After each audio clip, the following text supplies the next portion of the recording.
परम सत्कार गुरु रूप गुरु प्यारी साध संगत जी आओ लड़ीवार शब्द विचार के नाल जुड़ना करिए। बसंत महला पहला। दर्शन की प्यास जिस नर होए, एकत राचै पर हर दोए। दूर दर्द मथ अमृत खाए, गुरमुख बूझै एक समाए। तेरे दर्शन को केती बिल लाए, विरला को चीनस गुर शब्द मिलाए। रहाऊ रहाऊ दीआं पंक्तियां दे विच सतगुरु पातशाह फरमान कर रहे हैं। हे प्रभु, बेअंत लुकाई तेरे दर्शन वास्ते तरले लैंदी है, पर कोई विरला मनुख गुरु दे शब्द विच जुड़ के तेरे सरूप नूं पछाणदा है। जिस मनुख नूं परमात्मा दे दर्शन की तांघ हुंदी है, वो प्रभु तो बिना होर आसरे की झाक छड्ड के एक परमात्मा दे नाम विच ही मस्त रहिंदा है। जिवें मुढ़लियां पंक्तियां च फरमान है, दर्शन की प्यास जिस नर होए। जिहड़े नर नूं, जिहड़े मनुख नूं दर्शन की प्यास है, तांघ है। एकत राचै प्रहर दोए, दूर दर्द मथ अमृत खाए। गुरमुख बूझै एक समाए। मथ का मतलब रिड़कना। जिवें दुध रिड़क के मुड़ मुड़ मधानी हिला के मक्खण कढ़ीदा, तिवें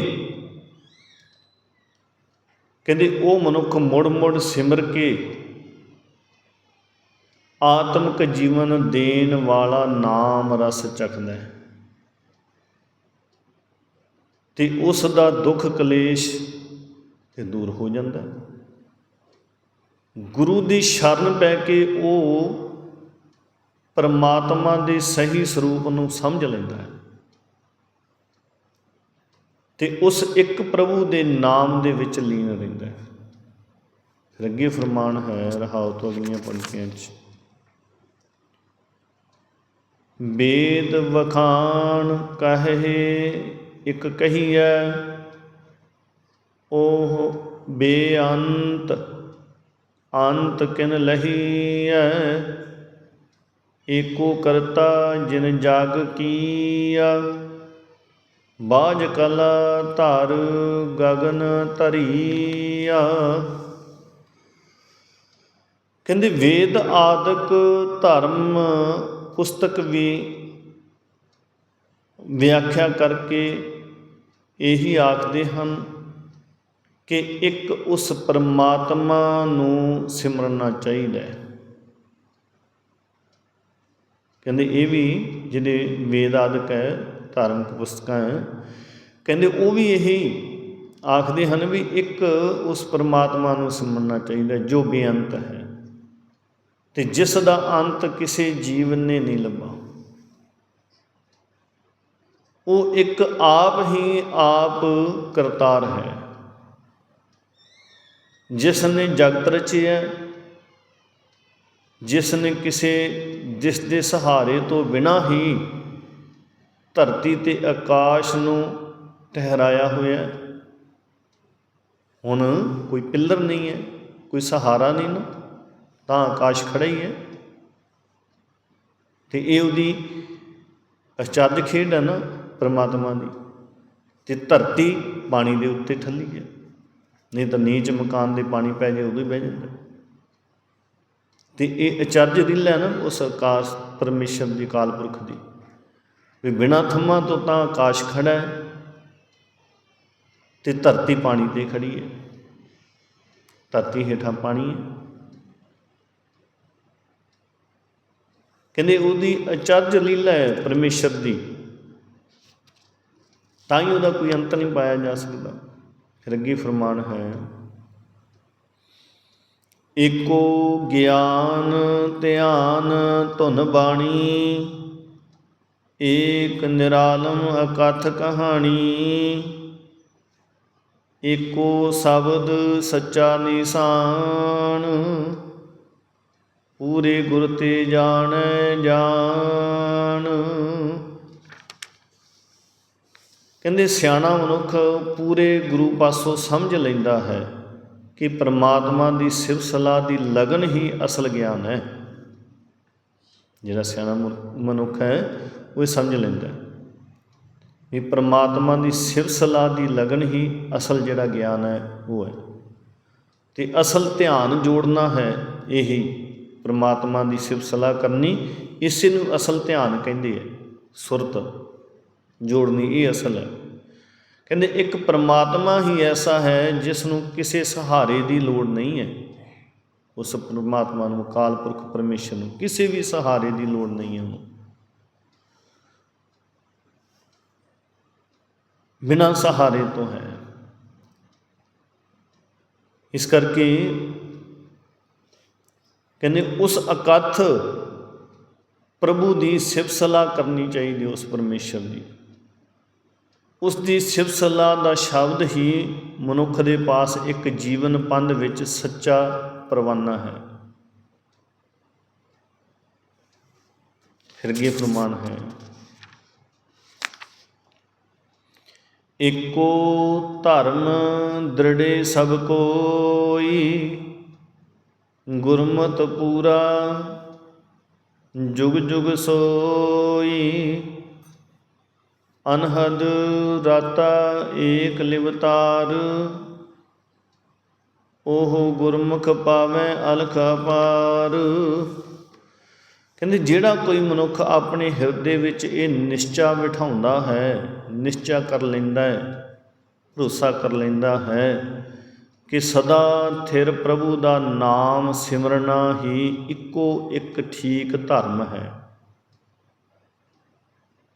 ਉਹੀ ਕਹਿੰਦੇ ਗੁਰੂ ਦੀ ਮੱਤ ਦਾ ਆਸਰਾ ਲੈ ਕੇ ਸਦਾ ਲਈ ਵਿਕਾਰਾਂ ਦੇ ਟਾਕਰੇ 'ਤੇ ਅਡੋਲ ਹੋ ਜਾਂਦਾ ਹੈ, ਡੋਲਦਾ ਨਹੀਂ। ਉਹ ਮਨੁੱਖ ਇੱਕ ਤਾਰ ਸੁਰਤ ਜੋੜ ਕੇ ਅਵਿਨਾਸੀ ਪ੍ਰਭੂ ਦੇ ਵਿੱਚ ਮਸਤ ਰਹਿੰਦਾ ਹੈ। ਗੁਰੂ ਦੀ ਸ਼ਰਨ ਪੈ ਕੇ ਉਹ ਮਨੁੱਖ ਅਦ੍ਰਿਸ਼ਟ ਅਤੇ ਬੇਅੰਤ ਪ੍ਰਭੂ ਦਾ ਦਰਸ਼ਨ ਕਰ ਲੈਂਦਾ ਹੈ। ਫਿਰ ਅੱਗੇ ਫਰਮਾਨ ਹੈ,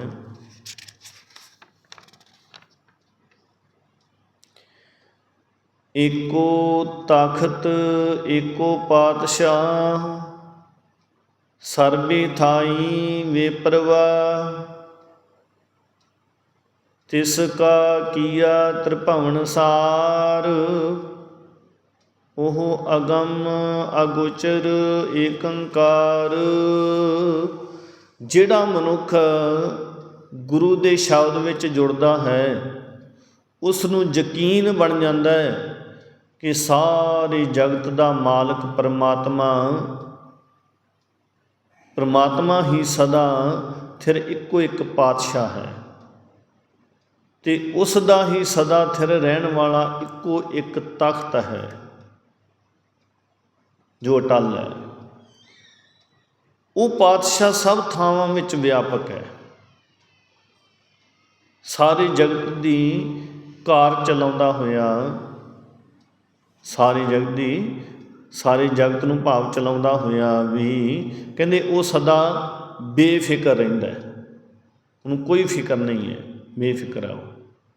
ਸਾਰਾ ਜਗਤ ਉਸੇ ਪ੍ਰਭੂ ਦਾ ਬਣਾਇਆ ਹੋਇਆ, ਉਹੀ ਤਿੰਨਾਂ ਭਵਨਾਂ ਦਾ ਮੂਲ ਹੈ, ਪਰ ਉਹ ਅਪਹੁੰਚ ਹੈ ਮਨੁੱਖ ਦੇ ਗਿਆਨ ਇੰਦਰੀਆਂ ਦੀ, ਉਸ ਤੱਕ ਪਹੁੰਚ ਨਹੀਂ ਹੋ ਸਕਦੀ।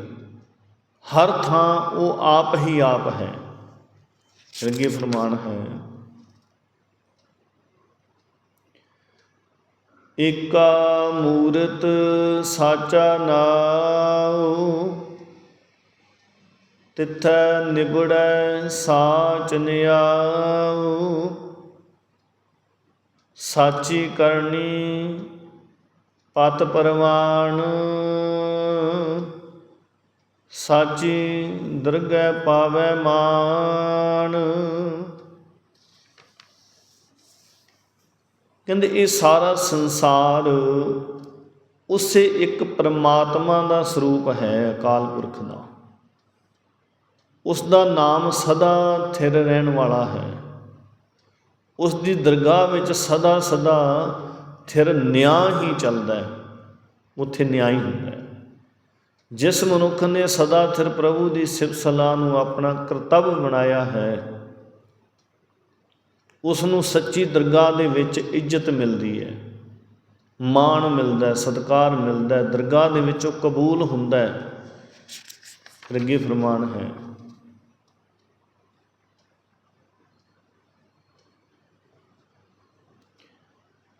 ਏਕਾ ਭਗਤ ਏਕੋ ਹੈ ਭਾਉ, ਬਿਨ ਭੈ ਭਗਤੀ ਆਵੋ ਜਾਉ।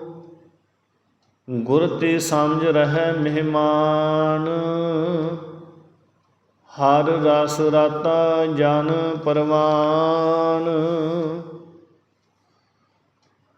ਕਹਿੰਦੇ ਜਿਹੜਾ ਮਨੁੱਖ ਗੁਰੂ ਦੇ ਸ਼ਬਦ ਦੇ ਵਿੱਚ ਜੁੜਦਾ ਹੈ, ਉਸ ਨੂੰ ਨਿਸ਼ਚਾ ਆ ਜਾਂਦਾ ਹੈ ਕਿ ਪਰਮਾਤਮਾ ਦੀ ਭਗਤੀ, ਪਰਮਾਤਮਾ ਨਾਲ ਪਿਆਰ ਹੀ ਇੱਕੋ ਇੱਕ ਸਹੀ ਜੀਵਨ ਰਾਹ ਹੈ। ਜਿਹੜਾ ਮਨੁੱਖ ਭਗਤੀ ਤੋਂ ਸੱਖਣਾ ਹੈ, ਭਗਤੀ ਨਹੀਂ ਕਰਦਾ, ਕਹਿੰਦੇ ਪ੍ਰਭੂ ਦੇ ਡਰ ਅਦਬ ਤੋਂ ਖਾਲੀ ਹੈ, ਡਰ ਨਹੀਂ ਹੈ ਪਰਮੇਸ਼ਰ ਦਾ, ਅਦਬ ਨਹੀਂ ਹੈ। ਕਹਿੰਦੇ ਉਸ ਨੂੰ ਜੰਮਣ ਮਰਨ ਦਾ ਗੇੜ ਮਿਲਦਾ ਰਹਿੰਦਾ, ਫਿਰ ਉਹ ਜਨਮ ਮਰਨ ਦੇ ਗੇੜ ਦੇ ਵਿੱਚ ਫਿਰ ਪੈਂਦਾ, ਜੂਨਾਂ ਦੇ ਵਿੱਚ ਭਟਕਦਾ। ਕਹਿਣ ਦਾ ਭਾਵ ਜਿਹੜਾ ਮਨੁੱਖ ਗੁਰੂ ਪਾਸੋਂ ਸਿੱਖਿਆ ਲੈ ਕੇ ਜਗਤ ਵਿੱਚ ਪ੍ਰਾਹੁਣਾ ਬਣ ਕੇ ਜਿਉਂਦਾ ਹੈ, ਵੀ ਮੈਂ ਚਲਿਆ ਜਾਣਾ, ਇੱਥੇ 4 ਦਿਨਾਂ ਲਈ ਆਇਆ, ਜਿਸ ਤਰ੍ਹਾਂ ਪ੍ਰਾਹੁਣਾ ਆਉਂਦਾ ਘਰ ਦੇ ਵਿੱਚ, 1 ਦਿਨ ਰਹਿੰਦਾ, 2 ਦਿਨ ਰਹਿੰਦਾ, ਘੰਟਾ ਰਹਿੰਦਾ, ਫਿਰ ਜਾਣਾ ਹੀ ਹੁੰਦਾ ਆਪਦੇ ਘਰ। ਇਸ ਕਰਕੇ ਕਹਿੰਦੇ ਫਿਰ ਜਿਹੜਾ ਜਗਤ ਦੇ ਵਿੱਚ ਇਸ ਤਰ੍ਹਾਂ ਜਿਉਂਦਾ ਹੈ ਅਤੇ ਪਰਮਾਤਮਾ ਦੇ ਨਾਮ ਰਸ ਵਿੱਚ ਮਸਤ ਰਹਿੰਦਾ ਹੈ, ਕਹਿੰਦੇ ਉਹ ਮਨੁੱਖ ਪ੍ਰਭੂ ਦੀ ਹਜ਼ੂਰੀ ਦੇ ਵਿੱਚ ਕਬੂਲਿਆ ਜਾਂਦਾ ਹੈ, ਪ੍ਰਵਾਨ ਹੋ ਜਾਂਦਾ ਹੈ। ਫਿਰ ਅੱਗੇ ਫਰਮਾਨ ਹੈ, ਇਤ ਉਤ ਦੇਖੋ ਸਹਿਜੇ ਰਾਵ, ਤੁਝ ਬਿਨ ਠਾਕੁਰ ਕਿਸੈ ਨ ਭਾਵ। ਨਾਨਕ ਹਉਮੈ ਸ਼ਬਦ ਜਲਾਇਆ, ਸਤਿਗੁਰ ਸਾਚਾ ਦਰਸ ਦਿਖਾਇਆ। ਕਹਿੰਦੇ ਹੇ ਠਾਕੁਰ, ਹੇ ਪਰਮੇਸ਼ਰ, ਮੈਂ ਗੁਰੂ ਦੀ ਕਿਰਪਾ ਨਾਲ ਇੱਧਰ ਉੱਧਰ ਹਰ ਥਾਂ ਤੈਨੂੰ ਹੀ ਵਿਆਪਕ ਵੇਖਦਾ ਹਾਂ ਅਤੇ ਆਤਮਿਕ ਅਡੋਲਤਾ ਵਿੱਚ ਟਿਕ ਕੇ ਤੈਨੂੰ ਸਿਮਰਦਾ ਹਾਂ। ਤੈਥੋਂ ਬਿਨਾਂ ਮੈਂ ਕਿਸੇ ਹੋਰ ਨਾਲ ਪ੍ਰੀਤ ਨਹੀਂ ਜੋੜਦਾ। ਹੇ ਨਾਨਕ, ਕਹਿੰਦੇ ਜਿਸ ਮਨੁੱਖ ਨੇ ਗੁਰੂ ਦੇ ਸ਼ਬਦ ਵਿੱਚ ਜੁੜ ਕੇ ਆਪਣੀ ਹਉਮੈ ਸਾੜ ਲਈ, ਗੁਰੂ ਨੇ ਉਸ ਨੂੰ ਪ੍ਰਭੂ ਦਾ ਸਦਾ ਲਈ ਟਿਕੇ ਰਹਿਣ ਵਾਲਾ ਦਰਸ਼ਨ ਫਿਰ ਕਰਾ ਦਿੱਤਾ ਹੈ। ਜਿਹਨੇ ਹਉਮੈ ਸਾੜ ਲਈ। ਫਿਰ ਅੱਗੇ ਫਰਮਾਨ ਹੈ, ਬਸੰਤ ਮਹੱਲਾ ਪਹਿਲਾ, ਚੰਚਲ ਚੀਤ ਨਾ ਪਾਵੈ ਪਰ, ਆਵਤ ਜਾਤ ਨਾ ਲਾਗੈ ਬਰ। ਦੁਖ ਘਣੋ ਮਰੀਐ ਕਰਤਾਰਾ, ਬਿਨ ਪ੍ਰੀਤਮ ਕੋ ਕਰੈ ਨਾ ਸਾਰਾ। ਸਭ ਊਤਮ ਕਿਸ ਆਖੋ ਹੀਨ, ਹਰ ਭਗਤੀ ਸਚ ਨਾਮ ਪਤੀਨ। ਰਹਾਉ ਰਹਾਉ ਦੀਆਂ ਪੰਕਤੀਆਂ 'ਚ ਸਤਿਗੁਰੂ ਪਾਤਸ਼ਾਹ ਫਰਮਾਨ ਕਰ ਰਹੇ ਹਨ, ਸਾਰੀ ਲੁਕਾਈ ਚੰਗੀ ਹੈ, ਕਿਉਂਕਿ ਸਭ ਵਿੱਚ ਪਰਮਾਤਮਾ ਆਪ ਮੌਜੂਦ ਹੈ।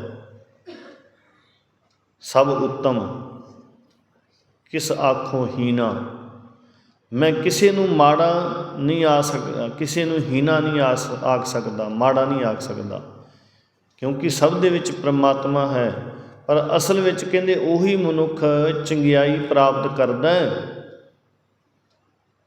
ਜਿਸ ਦਾ ਮਨ ਪਰਮਾਤਮਾ ਦੀ ਭਗਤੀ ਵਿੱਚ ਜੁੜਦਾ ਹੈ, ਪ੍ਰਭੂ ਦੇ ਸਦਾ ਥਿਰ ਨਾਮ ਵਿੱਚ ਜੁੜ ਕੇ ਖੁਸ਼ ਹੁੰਦਾ ਹੈ। ਇਹ ਕਰਤਾਰ ਮਾਇਆ ਦੇ ਮੋਹ ਵਿੱਚ ਫਸ ਕੇ ਚੰਚਲ ਹੋ ਚੁੱਕਿਆ ਮਨ ਆਪਣੇ ਉਦਮ ਨਾਲ ਚੰਚਲਤਾ ਵਿੱਚੋਂ ਨਿਕਲ ਨਹੀਂ ਸਕਦਾ, ਪਾਰਾ ਨਹੀਂ ਪੈ ਸਕਦਾ, ਪਾਰ ਨਹੀਂ ਪੈ ਸਕਦੀ ਇਹਦੀ। ਹਰ ਵੇਲੇ ਭਟਕਦਾ ਫਿਰਦਾ ਹੈ। ਰੱਤਾ ਵੀ ਚਿਰ ਕਹਿੰਦੇ ਨਹੀਂ ਲੱਗਦਾ, ਭਾਵ ਰੱਤਾ ਭਰ ਵੀ ਟਿਕਦਾ ਨਹੀਂ। ਇਸ ਦਾ ਸਿੱਟਾ ਇਹ ਨਿਕਲਦਾ ਹੈ ਕਿ ਮਨੁੱਖ ਨੂੰ ਬਹੁਤ ਫਿਰ ਦੁੱਖ ਸਹਾਰਨਾ ਪੈਂਦਾ। ਚੰਚਲ ਚੀਤ ਨ ਪਾਵੈ ਪਾਰਾ, ਆਵਤ ਜਾਤ ਨ ਲਾਗੈ ਬਾਰਾ, ਦੂਖ ਘਣੋ ਮਰੀਐ ਕਰਤਾਰਾ। ਕਹਿੰਦੇ ਫਿਰ ਇਹਦਾ ਸਿੱਟਾ ਇਹ ਨਿਕਲਦਾ, ਬਸ ਜੇ ਭਟਕਦਾ ਮਨ ਹੈ ਤਾਂ ਫਿਰ ਦੁੱਖ ਸਹਾਰਨਾ ਪੈਂਦਾ ਅਤੇ ਆਤਮਿਕ ਮੌਤ ਹੋ ਜਾਂਦੀ ਹੈ। ਬਿਨ ਪ੍ਰੀਤਮ ਕੋ ਕਰੈ ਨਾ ਸਾਰਾ। ਕਹਿੰਦੇ ਇਸ ਬਿਪਤਾ ਦੇ ਵਿੱਚੋਂ ਪ੍ਰੀਤਮ ਪ੍ਰਭੂ ਤੋਂ ਬਿਨਾਂ ਹੋਰ ਕੋਈ ਧਿਰ ਮਦਦ ਵੀ ਨਹੀਂ ਕਰ ਸਕਦੀ। ਇਸ ਬਿਪਤਾ 'ਚੋਂ ਹੋਰ ਕੋਈ ਕੱਢ ਵੀ ਨਹੀਂ ਸਕਦਾ, ਕਹਿਣ ਦਾ ਭਾਵ ਉਸ ਪਰਮੇਸ਼ਰ ਤੋਂ ਬਿਨਾਂ। ਫਿਰ ਅੱਗੇ ਫਰਮਾਨ ਹੈ, ਰਹਾਉ ਤੋਂ ਅਗਲੀਆਂ ਪੰਕਤੀਆਂ, ਔਖਦ ਕਰ ਥਾਕੀ ਬਹੁ ਤੇਰੇ, ਕਿਉਂ ਦੁੱਖ ਚੁਕੈ ਬਿਨ ਗੁਰ ਮੇਰੇ, ਬਿਨ ਹਰ ਭਗਤੀ ਦੁਖ ਕਨੇਰੇ, ਦੁੱਖ ਸੁਖ ਦਾਤੇ ਠਾਕੁਰ ਮੇਰੇ। ਤਾਂ ਕਹਿੰਦੇ ਦੁੱਖ ਵੀ ਅਤੇ ਸੁੱਖ ਵੀ ਦੇਣ ਵਾਲੇ ਹੇ ਮੇਰੇ ਪਾਲਣਹਾਰ ਪ੍ਰਭੂ, ਮਨ ਨੂੰ ਚੰਚਲਤਾ ਦੇ ਰੋਗ ਤੋਂ ਬਚਾਉਣ ਲਈ ਮੈਂ ਅਨੇਕਾਂ ਦਵਾਈਆਂ ਭਾਵ ਉੱਦਮ ਕਰਕੇ ਹਾਰ ਗਈ ਹਾਂ। ਮੈਂ ਕਿਤੇ ਇਹ ਟਿਕ ਜਾਵੇ, ਪਰ ਪਿਆਰੇ ਗੁਰੂ ਦੀ ਸਹਾਇਤਾ ਤੋਂ ਬਿਨਾਂ ਕਹਿੰਦੇ ਇਹ ਦੁੱਖ ਦੂਰ ਨਹੀਂ ਹੁੰਦਾ। ਸ਼ਬਦ ਗੁਰੂ ਤੋਂ ਬਿਨਾਂ, ਪਰਮਾਤਮਾ ਦੀ ਭਗਤੀ ਤੋਂ ਬਿਨਾਂ ਕਹਿੰਦੇ ਮਨ ਨੂੰ ਅਨੇਕਾਂ ਹੀ ਦੁੱਖ ਆ ਘੇਰਦੇ ਹਨ। ਫਿਰ ਅੱਗੇ ਫਰਮਾਨ ਹੈ, ਰੋਗ ਵੱਡੋ ਕਿਉ ਬੰਧੋ ਧੀਰਾ, ਰੋਗ ਬੂਝੈ ਸੋ ਕਾਟੈ ਪੀਰਾ, ਮੈਂ ਔਗਣ ਮਨ ਮਾਹੀ ਸਰੀਰਾ, ਢੂਡਤ ਖੋਜਤ ਗੁਰ ਮੇਲੇ ਵੀਰਾ। ਕਹਿੰਦੇ ਚੰਚਲਤਾ ਦਾ ਇਹ ਰੋਗ ਬੜਾ ਵੱਡਾ ਹੈ। ਇਸ ਦੇ ਹੁੰਦਿਆਂ ਮੈਨੂੰ ਆਤਮਿਕ ਸ਼ਾਂਤੀ ਨਹੀਂ ਮਿਲਦੀ। ਮੇਰੇ ਇਸ ਰੋਗ ਨੂੰ ਗੁਰੂ ਹੀ ਸਮਝ ਸਕਦਾ ਹੈ, ਇਸ ਰੋਗ ਨੂੰ, ਅਤੇ ਉਹੀ ਮੇਰਾ ਦੁੱਖ ਕੱਟ ਸਕਦਾ ਹੈ। ਇਸ ਰੋਗ ਦੇ ਕਾਰਨ ਮੇਰੇ ਮਨ ਵਿੱਚ, ਮੇਰੇ ਸਰੀਰ ਵਿੱਚ ਔਗਣ ਹੀ ਔਗਣ ਵੱਧ ਰਹੇ ਹਨ। ਢੂੰਡਦਿਆਂ ਦੇ ਭਾਲ ਕਰਦਿਆਂ ਕਹਿੰਦੇ ਆਖਰ ਨੂੰ ਕਹਿੰਦੇ ਗੁਰੂ ਨੇ ਮੈਨੂੰ ਸਾਧ ਸੰਗਤ ਮਿਲਾ ਦਿੱਤਾ, ਸਾਧ ਸੰਗਤ ਦੇ ਵਿੱਚ ਮਿਲਾ ਦਿੱਤਾ ਮੈਨੂੰ। ਫਿਰ ਅੱਗੇ ਫਰਮਾਨ ਹੈ, ਗੁਰ ਕਾ ਸ਼ਬਦ ਦਾਰੂ ਹਰ ਨਾਮ, ਜਿਉ ਤੂੰ ਰਾਖੈ ਤਿਵੈ ਰਹਾਉ, ਜਗ ਰੋਗੀ ਕਹਿ ਦੇਖ ਦਿਖਾਉ, ਹਰ ਨਿਰਮਾਇਲ ਨਿਰਮਲ ਨਾਉ। ਤਾਂ ਸਤਿਗੁਰੂ ਪਾਤਸ਼ਾਹ ਸਮਝਾ ਰਹੇ ਹਨ, ਕਹਿੰਦੇ ਚੰਚਲ ਦੇ ਰੋਗ ਦੀ ਦਵਾਈ ਗੁਰੂ ਦਾ ਸ਼ਬਦ ਹੀ ਹੈ, ਪਰਮਾਤਮਾ ਦਾ ਨਾਮ ਹੀ ਹੈ। ਹੇ ਪ੍ਰਭੂ, ਜਿਵੇਂ ਤੂੰ ਰੱਖੇ ਮੈਂ ਉਸੇ ਤਰ੍ਹਾਂ ਰਹਿ ਸਕਦਾ ਹਾਂ, ਭਾਵ ਮੈਂ ਉਸੇ ਜੀਵਨ ਪੰਧ ਰਸਤੇ 'ਤੇ ਤੁਰ ਸਕਦਾ ਹਾਂ ਜਿਹੜੇ ਤੇ ਤੂੰ ਤੋਰੇ। ਮਿਹਰ ਕਰ ਮੈਨੂੰ ਗੁਰੂ ਦੇ ਸ਼ਬਦ ਦੇ ਵਿੱਚ, ਆਪਣੇ ਨਾਮ ਦੇ ਵਿੱਚ ਜੋੜੀ ਰੱਖ। ਜਗਤ ਆਪ ਹੀ ਰੋਗੀ ਹੈ, ਮੈਂ ਕਿਸ ਨੂੰ ਲੱਭ ਕੇ ਆਪਣਾ ਰੋਗ ਦੱਸਾਂ। ਕਹਿੰਦੇ ਜਗਤ ਤਾਂ ਸਾਰਾ ਆਪ ਹੀ ਰੋਗੀ ਹੈ, ਮੈਂ ਕਿਹਨੂੰ ਆਪਦਾ ਦੁੱਖੜਾ ਸੁਣਾਵਾਂ। ਇੱਕ ਪਰਮਾਤਮਾ ਹੀ ਪਵਿੱਤਰ ਹੈ, ਪਰਮਾਤਮਾ ਦਾ ਨਾਮ ਹੀ ਪਵਿੱਤਰ ਹੈ। ਗੁਰੂ ਦੀ ਸ਼ਰਨ ਪੈ ਕੇ ਹਰ ਨਾਮ ਹੀ ਵਿਹਾਜਣਾ ਚਾਹੀਦਾ, ਭਾਵ ਸਿਮਰਨਾ ਚਾਹੀਦਾ। ਫਿਰ ਅੱਗੇ ਫਰਮਾਨ ਹੈ, ਘਰ ਮਹਿ ਘਰ ਜੋ ਦੇਖ ਦਿਖਾਵੈ, ਗੁਰ ਮਹਿਲੀ ਸੋ ਮਹਿਲ ਬੁਲਾਵੈ। ਮਨ ਮਹਿ ਮਨੁਆ ਚਿਤ ਮੈਂ ਚੀਤਾ, ਐਸੇ ਹਰ ਕੇ ਲੋਗ ਅਤੀਤਾ। ਕਹਿੰਦੇ ਜਿਹੜਾ ਗੁਰੂ, ਭਾਵ ਗੁਰੂ ਹੀ ਆਪਣੇ ਹਿਰਦੇ ਵਿੱਚ ਪਰਮਾਤਮਾ ਦਾ ਨਿਵਾਸ ਵੇਖ ਕੇ ਹੋਰਨਾਂ ਨੂੰ ਵਿਖਾ ਸਕਦਾ ਹੈ। ਸਭ ਤੋਂ ਉੱਚੇ ਮਹਿਲ ਦਾ ਵਾਸੀ ਕਹਿੰਦੇ ਉਹ ਗੁਰੂ ਹੀ ਜੀਵਨ ਨੂੰ ਪਰਮਾਤਮਾ ਦੀ ਹਜ਼ੂਰੀ ਦੇ ਵਿੱਚ ਸੱਦ ਸਕਦਾ ਹੈ ਤੇ ਟਿਕਾ ਸਕਦਾ ਹੈ। ਜਿਨ੍ਹਾਂ ਬੰਦਿਆਂ ਨੂੰ ਗੁਰੂ ਪ੍ਰਭੂ ਦੀ ਹਜ਼ੂਰੀ ਦੇ ਵਿੱਚ ਅਪਣਾਉਂਦਾ ਹੈ, ਕਹਿੰਦੇ ਉਹਨਾਂ ਦੇ ਮਨ, ਉਹਨਾਂ ਦੇ ਚਿੱਤ ਬਾਹਰ ਭਟਕਣੋਂ ਫਿਰ ਹਟ ਕੇ ਤੇ ਅੰਦਰ ਹੀ ਟਿਕ ਜਾਂਦੇ ਆ, ਅੰਤਰਾਤਮੇ ਟਿਕ ਜਾਂਦੇ ਆ। ਤੇ ਇਸ ਤਰ੍ਹਾਂ ਪਰਮਾਤਮਾ ਦੇ ਸੇਵਕ ਮਾਇਆ ਦੇ ਮੋਹ ਤੋਂ ਫਿਰ ਨਿਰਲੇਪ ਹੋ ਜਾਂਦੇ ਆ। ਹਰਖ ਸੋਗ ਤੇ ਰਹੇ ਨਿਰਾਸਾ, ਅੰਮ੍ਰਿਤ ਚਾਖ ਹਰ ਨਾਮ ਨਿਵਾਸਾ। ਆਪ ਪਛਾਣ ਰਹਿ ਲਿਵ ਲਾਗਾ, ਜਨਮ ਜੀਤ ਗੁਰਮਤਿ ਦੁਖ ਭਾਗਾ। ਕਹਿੰਦੇ ਨਿਰਮਲ ਹੋਏ ਹੋਏ ਹਰੀ ਦੇ ਸੇਵਕ ਖੁਸ਼ੀ ਗਮੀ ਤੋਂ ਉਤਾਂਹ ਰਹਿੰਦੇ ਆ। ਖੁਸ਼ੀ ਗਮੀ ਉਹਨਾਂ ਨੂੰ ਫਿਰ ਹੋ ਨਹੀਂ ਸਕਦੀ। ਆਤਮਿਕ ਜੀਵਨ ਦੇਣ ਵਾਲਾ ਨਾਮ ਅੰਮ੍ਰਿਤ ਚੱਖ ਕੇ ਉਹ ਬੰਦੇ ਕਹਿੰਦੇ ਪਰਮਾਤਮਾ ਦੇ ਵਿੱਚ ਆਪਣੇ ਮਨ ਦਾ ਟਿਕਾਣਾ ਬਣਾ ਲੈਂਦੇ ਆ। ਜਿਹੜੇ ਮਨੁੱਖ ਆਪਣੀ ਆਤਮਿਕ ਜੀਵਨ ਨੂੰ ਪਰਖ ਕੇ ਪਰਮਾਤਮਾ ਦੀ ਯਾਦ ਵਿੱਚ ਸੁਰਤ ਜੋੜੀ ਰੱਖਦੇ ਹਨ, ਕਹਿੰਦੇ ਉਹ ਮਨੁੱਖਾ ਜੀਵਨ ਦੀ ਬਾਜੀ ਜਿੱਤ ਲੈਂਦਾ। ਗੁਰੂ ਦੀ ਮੱਤ 'ਤੇ ਤੁਰਨ ਨਾਲ ਉਹਨਾਂ ਦਾ ਚੰਚਲਤਾ ਵਾਲਾ ਦੁੱਖ ਉਹ ਫਿਰ ਦੂਰ ਹੋ ਜਾਂਦਾ ਹੈ। ਫਿਰ ਅੱਗੇ ਫਰਮਾਨ ਹੈ, ਗੁਰ ਦੀਆ ਸੱਚ ਅੰਮ੍ਰਿਤ ਪੀਵੋ, ਸਹਿਜ ਮਰੋ ਜੀਵਤ ਹੀ ਜੀਵੋ। ਆਪਣੋ ਕਰ ਰੱਖੋ ਗੁਰ ਭਾਵੈ, ਤੁਮਰੋ ਹੋਏ ਸੋ ਤੁਝੈ ਸਮਾਵੈ। ਕਹਿੰਦੇ ਮਿਹਰ ਕਰਕੇ ਗੁਰੂ ਨੇ ਮੈਨੂੰ ਸਦਾ ਥਿਰ ਰਹਿਣ ਵਾਲਾ ਨਾਮ ਅੰਮ੍ਰਿਤ ਦਿੱਤਾ ਹੈ। ਮੈਂ ਉਸ ਅੰਮ੍ਰਿਤ ਨੂੰ ਸਦਾ ਪੀਂਦਾ ਹਾਂ, ਭਾਵ ਨਾਮ ਸਿਮਰਦਾ ਹਾਂ। ਕਹਿੰਦੇ ਉਸ ਅੰਮ੍ਰਿਤ ਦੀ ਬਰਕਤ ਨਾਲ ਆਤਮਿਕ ਅਟੁੱਲਤਾ ਵਿੱਚ ਟਿਕ ਕੇ ਮੈਂ ਵਿਕਾਰਾਂ ਵੱਲੋਂ ਮੂੰਹ ਮੋੜ ਚੁੱਕਾ ਹਾਂ।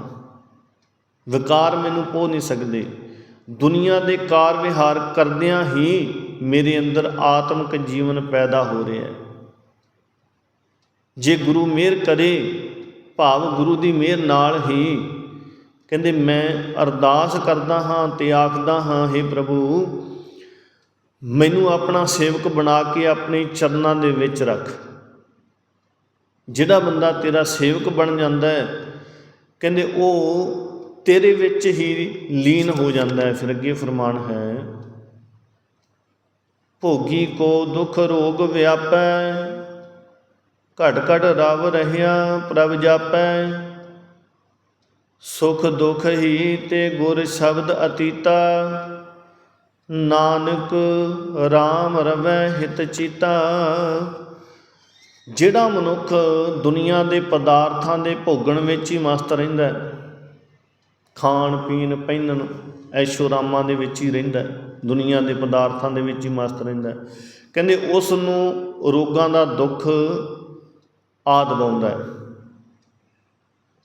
ਪਰ ਕਹਿੰਦੇ हे ਨਾਨਕ, ਜਿਸ ਮਨੁੱਖ ਨੂੰ ਪਰਮਾਤਮਾ ਹਰੇਕ ਘਟ ਵਿੱਚ ਵਿਆਪਕ ਦਿਸ ਪੈਂਦਾ, ਕਹਿੰਦੇ ਉਹ ਗੁਰੂ ਦੇ ਸ਼ਬਦ ਵਿੱਚ ਜੁੜ ਕੇ ਸੁੱਖਾਂ ਦੁੱਖਾਂ ਤੋਂ ਨਿਰਲੇਪ ਰਹਿੰਦਾ ਅਤੇ ਉਹ ਕਹਿੰਦੇ ਚਿੱਤ ਦੇ ਪਿਆਰ ਨਾਲ ਸਦਾ ਪਰਮਾਤਮਾ ਦਾ ਨਾਮ ਸਿਮਰਦਾ ਹੈ। ਸੋ ਅੱਜ ਦੇ ਵਿਚਾਰਾਂ ਦੀ ਸਮਾਪਤੀ ਹੈ। ਵਿਚਾਰਾਂ ਕਰਦਿਆਂ ਬੇਅੰਤ ਉਨਤਾਈਆਂ ਹੋ ਗਈਆਂ ਉਹਨਾਂ ਸਤਿਗੁਰੂ ਪਾਤਸ਼ਾਹ ਤੇ ਆਪ ਸੰਗਤ ਬਖਸ਼ਣਯੋਗ ਹੋ। ਵਾਹਿਗੁਰੂ ਜੀ ਕਾ ਖਾਲਸਾ, ਵਾਹਿਗੁਰੂ ਜੀ ਕੀ ਫਤਿਹ।